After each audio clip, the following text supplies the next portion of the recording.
우리에게 주신 하나님의 말씀은 요한복음 4장 35절에서 38절까지입니다. 요한복음 4장 35절에서 38절. 찾으셨으면 한 목소리를 읽겠습니다. 너희는 넉 달이 지나야 추수할 때가 이르겠다 하지 아니하느냐? 그러나 나는 너희에게 이르노니 너희 눈을 들어 밭을 보라. 희어져 추수하게 되었도다. 거두는 자가 이미 싹도 받고 영생에 이르는 열매를 모으나니 이는 뿌리는 자와 거두는 자가 함께 즐거워하게 하려 함이라. 그런즉 한 사람은 심고 다른 사람이 거둔다 하는 말이 옳도다. 내가 너희로 노력하지 아니한 것을 거두러 보내었노니 다른 사람들은 노력하였고 너희는 그들이 노력한 것에 참여하였느니라. 아멘. 우리가 이제 요한복음을 저와 함께 새벽에 묵상을 이렇게 해나가고 있습니다. 요한복음에서 4장에서 선한 사마리아인의 비유를 우리가 계속 하는데 그 마무리가 뭐냐면 예배로 다 마무리가 된다 그랬어요. 여러분, 구원받은 사람이 가장 중요하게 여겨야 될 게 예배다. 그래서 요한복음 4장에 선한 사마리아, 물이 아니라 남편이 아니라 마지막에는 예배로다 이렇게 마무리가 되고 있습니다. 자, 그 다음에 우리가 봐야 될 것은 구원받은 우리들에게 예배가 중요하다고 했어요. 그럼 그 다음에 해야 될 의무가 또 뭐가 있느냐? 우리 35절로 같이 한번 가도록 하겠습니다. 35절 제가 읽을게요. 너희는 넉 달이 지나야 추수할 때가 이르겠다 하지 아니하느냐? 그러나 나는 너에게 이르노니 너희 눈을 들어 밭을 보라. 희어져 추수하게 되었도다. 희어졌다는 것은 넓은 의미에서 불신자들을 의미하고 있는 것이고요. 추수한다라고 하는 것은 그 사람들을 주님 앞으로 데려오게 하는 이런 일을 이야기하는 겁니다. 그래서 우리가 구원받은 사람들이 두 가지로 요약을 해야 될 의무가 있다. 그러면 첫째는 예배입니다. 그리고 두 번째는 복음 전도라고 하는 거예요. 그래서 오늘의 새벽에 묵상해야 될 것은 복음을 증거하는 것, 전도하는 것, 이 부분이란 말이죠. 우리 교회가 이런저런 행사를 많이 하고 있습니다. 그런데 그 행사를 하는 자체도 사실은 감사해야 될 부분이 많아요. 하고 싶어도 못하는 교회들이 대부분이거든요. 자, 그럼 우리는 왜 노인대학을 하고, 왜 바자회를 하고, 왜 어느 때는 어린이들 초청하는 뮤지컬 행사도 하고, 이걸 왜 하느냐는 거예요. 여러분, 바자회는 사실은 저 시장에 가면은 더 싸게 더 잘 우리가 살 수 있어요. 노인 초청잔치를 한다. 아니, 그 노인 어르신들을 모셔놓고 하는 일반 사회복지관에서 더 잘하지 않습니까? 그 뮤지컬을 한다. 그러면 인천 문화회관이라든지 이런 데서 전문적으로 이런 부분들을 하고 있단 말입니다. 그런데도 불구하고 왜 우리는 이런 행사를 하려고 노력하고 기도하고 또 진행을 하느냐? 이걸 우리가 봐야 돼요. 물건 팔려고 하는 게 아니라니까요. 어르신들 몇 분 초청해서 우리가 식사 대접하고 그걸로다가 다 모든 것을 마무리하려고 하는 게 아니에요. 여러분, TV가 이렇게, 그리고 여러 가지 시각적인 여러 가지 게임이라든지 어린아이들이 사로잡는 게 얼마나 많아요. 그럼에도 불구하고 우리가 뮤지컬을 하면서 하는 이유가 그 어린아이들이 영화를 못 봐서 그러냐? 그게 아니란 말입니다. 단 하나 이유를 찾으려고 한다면은 물건 팔고 식사 대접하고 영화 보여주고 하는 그것이 아니라 그 안에 복음이라는 걸 담아놓고 있다는 거예요. 복음. 어른들을 보살피는 것을 넘어서서 우리가 하는 그 행동 안에 예수 그리스도라고 하는 이 복음을 담아놓고 노인대학을 하고 초청잔치를 하고 하는 기타 등등의 행사를 하고 있다는 이 본질을 잊어버리면 우리가 하면서 불평하고 하면서 분란이 일어나는 거예요. 물건을 싸게 파는 게 그게 목적이 아니라 이 바자회를 통해서 이웃이라든지 또는 친구분들을 교회 마당이라도 한번 밟게 하는 거예요.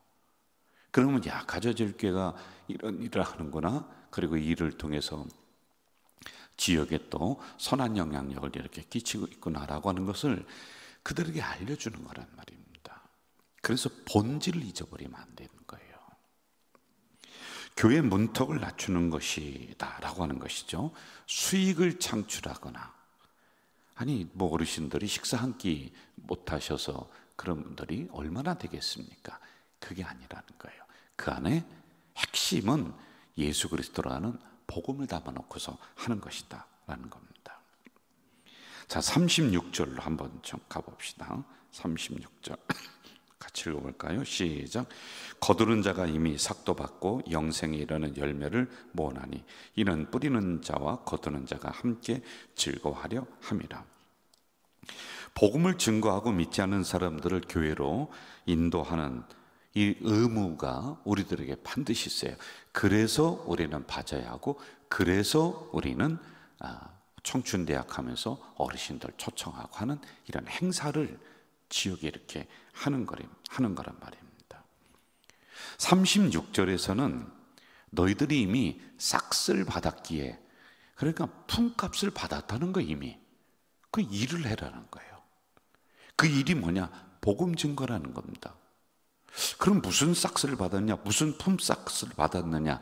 이미 우리는, 여러분은 구원이라고 하는 엄청난 품삯을 받은 거예요. 이게 36절에서 너희들이 싹스를 받았는데 그 다음에 왜 일을 하지 않느냐? 여러분, 세상에서도 품삯 받고 일을 안 하면은 이게 어떻게 되겠어요? 그런데 우리는 이미 구원이라고 하는 엄청난 싹스를 받았습니다. 그러면은 그것을 전달해야 될 의무, 전도해야 될 의무가 우리들에게 있는 거예요. 안 그러면 책임을 묻는 거예요. 책임을 물어요. 구원받은 사람들은 당연히 복음을 증거해야 돼요. 그럼 구원받은 사람들이 모인 교회는 당연히 첫째, 예배, 두 번째, 복음 증거. 제가 여러 가지 교회 일을 설명을 합니다. 우리도 뭐 5가지 이런 형태도 교회 일을 추진해 나가고 있는데, 그거 다 무시하고 2가지로 요약하라고 한다면 제가 항상 그랬잖아요. 예배다. 그리고 복음 증거다. 이거 제 얘기가 아니라 성경에서 이렇게 말씀해 주고 있는 거란 말입니다. 자, 37절로 한번 좀 가봅시다. 37절 같이 한번 읽을까요? 시작. 그런즉 한 사람은 심고 다른 사람이 거둔다 하는 말이 옳도다. 한 사람은 심었고 한 사람은 거둔다. 복음을 증거하는데 우리가 이런 게 있어요. 내가 전도합니다. 그리고 뭐 우리가 바자회를 내요. 노인대학을 합니다. 그런데 그 다음 주에 보면은 목사님 등록도 없는데요, 전도도 안 되던데요, 이렇게 생각을 해요. 여기에 함정이 있는 거예요, 여러분.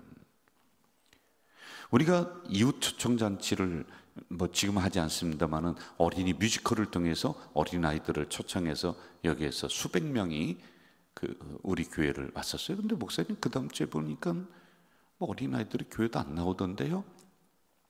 그렇게 안 하려고 하는 거예요, 여러분. 우리는 내가 심고 내가 거두고 내가 열매를 다 먹어야지만이 복음을 증거했다, 전도했다, 이렇게 생각해요. 그런데 오늘 말씀해 보니까 아니라는 거예요. 심는 사람이 따로 있고 거두는 사람이 따로 있고 먹는 사람이 따로 있어. 좀 더 쉽게 얘기하면은 우리가 지금 바자회를 해서 많은 사람들이 왔어. 근데 그 다음 주에 안 나와. 그런데 지금 심었어. 그때 내년에 거둘 수 있다는 거예요. 후년에 거둘 수 있다는 거예요. 여러분, 내가 그 사람에게 복음을 증거했어요. 전도지를 갖다 이렇게 줬습니다. 그리고 이분이 제가 기회가 되면 꼭 나갈게요. 그런데 안 나와. 1년 후에 봤더니 저쪽 다른 동네 교회 나가고 있어요. 그럴 수 있어요, 없어요? 이렇게 보라는 거예요. 왜 꼭 우리는 우리 교회를 나와야 되고 꼭 그 다음 주에 나와야 되고 내가 심고 내가 열매를 먹어야지만이 복음을 증거하고 전도를 했다라고 생각하느냐라고 하는 것이 37절, 한 사람은 심었고 한 사람은 거둘 수 있다는 거예요. 내가 심고 내가 못 거둘 수도 있다. 그럼 여러분, 심는 행위 자체가 복음 증거죠. 전도지를 전해주는 것 자체가 복음 증거고요, 바자회를 하는 것 자체가 복음 증거고, 그리고 어르신들을 초청하는 것 자체가 복음 증거야. 거기서 열매는 내년에 맺힐 수 있고 후년에 맺힐 수 있고 그 다음에 언제든지 열매가 맺힐 수 있어. 여기에서 복음을 받았던 사람들이 와보고 다른 교회 나갈 수도 있는 거예요. 내가 참 교회가 이런 곳이구나 깨닫고 그분이 그쪽 사는 동네 교회 나간다면은 하나님 나라 입장에서 보면은 똑같은 거 아니겠어요? 왜 꼭 우리 교회만이라고 하는 여기에서 벗어나야 된다? 왜 꼭 그 다음 주, 한 달 뒤? 아니에요. 시골에 저희들 큰형님이 공무원 은퇴하고 시골로 들어가서 사시면서요, 그 교회를 열심히 나가세요. 그럴 때 사과나무를 심었습니다. 사과나무를 심었는데 이 사과가 금방 안 열리는 거예요. 보니까요, 한 3년 5년 되니까 사과가 이렇게 좀 열려요. 그리고 사과가 지금 많이 열리는데 이 사과를 다 따가지고 본인은 몇 개 정작 먹지도 못해요. 이거 가지고 한 박스는 저희들 집에 보내고 또 여러 포장을 해가지고 그곳 있는 교회 성도들에게 나눠주는 거예요. 본인이 못 먹더라고. 그래서 사과나무 심는 거예요. 이런 원리예요. 복음 증거라는 거예요. 여러분, 저희 할아버지가 옛날에 유실수라고 해서 열매가 열리는 나무들 있잖아요. 복숭아 나무라든지 살구나무, 대추나무 이런 걸 많이 심었어요. 그 밭에다가, 밭 고랑 있는 데다가 굉장히 많이 심었어요. 그럼 그걸 심으면서 땀을 뻘뻘 흘립니다. 그럼 지나가는 사람이 뭐라고 하느냐면, 아유 할아버지, 아니 다 연세가 드셔가지고 이거 언제 드시려고 이 나무 심어요? 언제 드시려고 이 사과나무 심고 배나무 심고 그래요? 그러면 저희 할아버지가 뭐라고 하셨냐면은, 그거 꼭 내가 먹어야 되나? 자식들이 먹으면 되지. 이런 원리라는 거예요, 여러분. 그래서 우리가 복음을 전가하고 전도하는 것이라고 하는 것은 그 사람이 꼭 우리 교회에 나와서 등록해서 예배를 드리지 않고 그냥 전달만 해도, 내가 입을 벌려서 우리 교회를 소개만 해도 그게 복음 증거예요. 열매는 하나님이 알아서 해주시는 거예요. 우리는 이 행위만 하는 거예요. 심는 행위. 거두는 걸 또 다른 사람이 거둘 수 있어요. 우리 교회에서 거둘 수도 있고, 이렇게 넓은 의미로다가 우리가 봐야지만이 된다라고 하는 거예요. 이게 복음 증거 꼭 해야 될 거예요. 여러분이 새벽에 2가지 꼭 기억하세요. 구원받은 사람은 뭐 해야 된다? 예배가 우선입니다. 그리고 2번째, 복음 증거예요. 우리의 삶을 통해서 복음이 증거될 수 있어요. 그래서 여러분이 전도지라고 있습니다. 그리고 여러분이 나오셔서 수요전도, 토요전도 이걸 할 수 있어요. 행사 때 친구를 우리 교회로 마당을 밟게 하는 것 자체가 복음 증거라니까. 이것도 우리가 의무사항인데 안 한다고 하면은 어떻게 되겠냐는 거예요.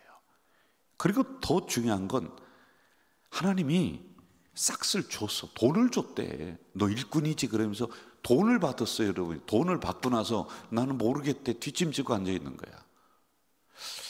책임 물을 거예요. 그 다음에 세상에서도 돈 받고 안 하면은 4배, 5배로 토해내야 되든지 아니면은 뭔가 그 구속력이 있지 않습니까? 이게 영적으로도 마찬가지예요, 여러분. 그래서 구원받았다라고 하는 이 자체를 그냥 낭만적으로만 생각하지 마세요. 감사.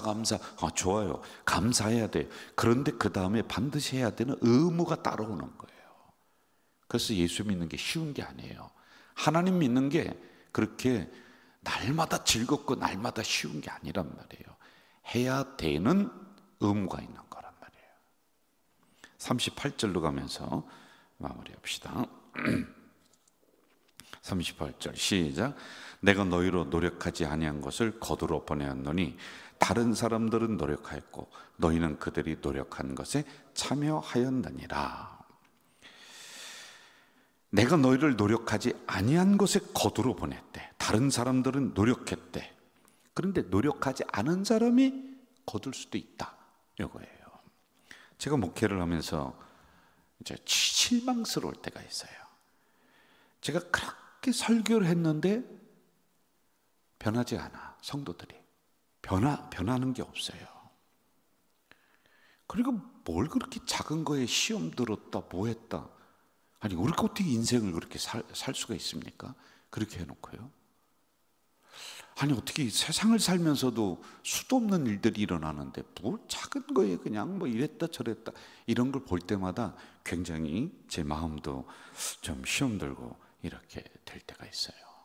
그런데 제가 가만히 생각하니까, 이 말씀을 준비하면서 가만히 생각하니까, 내가 말씀을 증거하면서 꼭 내 눈으로 성도들이 변하는 것을 내가 목회하는 기간 동안에 보려고 했구나. 그렇지 않을 수도 있는 거예요. 그 다음에 철이 들 수도 있는 거예요. 여러분, 자녀들이 철들 때 금방 철이 안 들더라고요. 시간이 오래 가야지 철이 드는 거예요. 제가 볼 때는 나이가 한 5, 60대도 철이 안 들 수도 있습니다. 이렇게 되는 거예요. 다른 사람의 그 마음을 내가 고치고 다른 사람을 변화시킨다, 이게 안 된다니까. 할 수가 없어요. 그럼 나는 뭐냐? 나는 말씀을 전달하는 거예요. 선조들의 이야기, 성경의 이야기를 가지고 여러분들에게 소개하고 전달하는 거예요. 그러면은 변화되는 거는 하나님이 하실 거예요. 당장 안 되더라도 내년에 하셔도 되고, 그 다음 연도에 하셔도 되고, 이거는 하나님의 해야 될 하나님의 영역이란 말입니다. 이걸 가지고 내가 안달해야 될 이유가 별로 없는 거다, 이런 생각이 들더라고요. 정리할게요. 이런 겁니다. 우리는 복음을 증거하는 사명, 의무 있어요. 안 그러면 책임 물을 거예요. 변화가 안 돼요. 안 나와요. 왜 꼭 지금 나와야 됩니까? 다음에 언제가 되든지 간에 거둘 때가 있다니까.